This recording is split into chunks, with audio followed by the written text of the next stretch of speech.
You said it was unfortunate that Russia flew out of the Iranian airbase, and today on that specific mission, Russian authorities said that the strikes had eliminated 5 major terrorist weapons depots and training compounds in the area. Do you have information to refute that?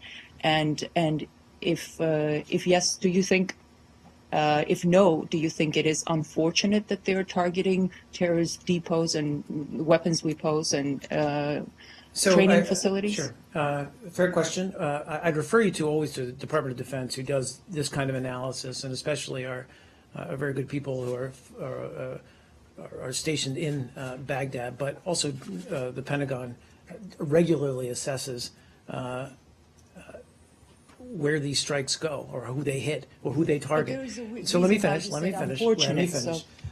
So what we continually find is, indeed, there are among the airstrikes what we would consider legitimate strikes against Nusra, against Daesh, ISIL, but we also continue to see strikes that target moderate Syrian opposition forces. Now, we have seen, and you know this as well as anybody in this room, there are disagreements, and that's what we're trying to work through over how to go about this, how to separate these and get a clear understanding of who is in the moderate opposition, and then cordon them off, if you will, in a sense, so that they're protected under a cessation of hostilities. But to this point, we've not gotten there. And as the reason I said it's unfortunate is that today's events, if in fact they did hit moderate Syrian opposition forces, are only going to exacerbate what is already a very difficult situation. I want to, on this topic, a senior Chinese military official, Guan Yufei, went to Damascus, sought closer military ties with Syria, and according to Chinese news agency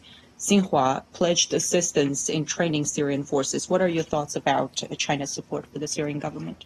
Well, first of all, I'd refer you to the Chinese government to talk about their level of support or their intentions.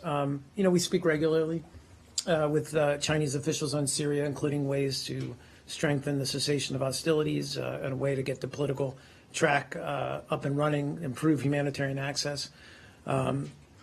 And we're going to continue to have those conversations with China, but I can't speak to what their intentions may or may not be in terms of working cooperatively with the Syrian. But not their intentions, but the U.S.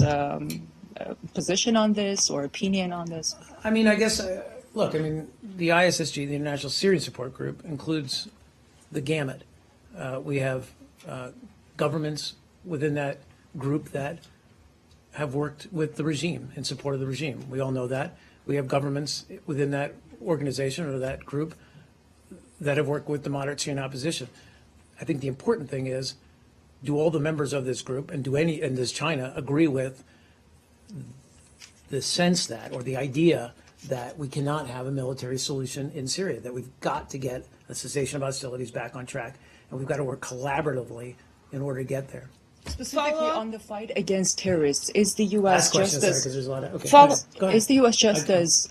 the fight against terrorists in Syria? Is the U.S. just as determined not to help the Syrian army in their fight against these terrorist groups? Well, I mean, we're not going to work with the regime forces, if that's what you mean. What I think we have talked about is a way to, if we believe that, there is a way that we could, if we address all the issues and all our areas of concern, work with Russia to target specifically ISIL or Daesh, nice catch, effectively, and really focus our efforts. But we're not there yet. And we're certainly not going to turn our back on these moderate Syrian opposition forces that, frankly, are vital to any kind of political transition in Syria.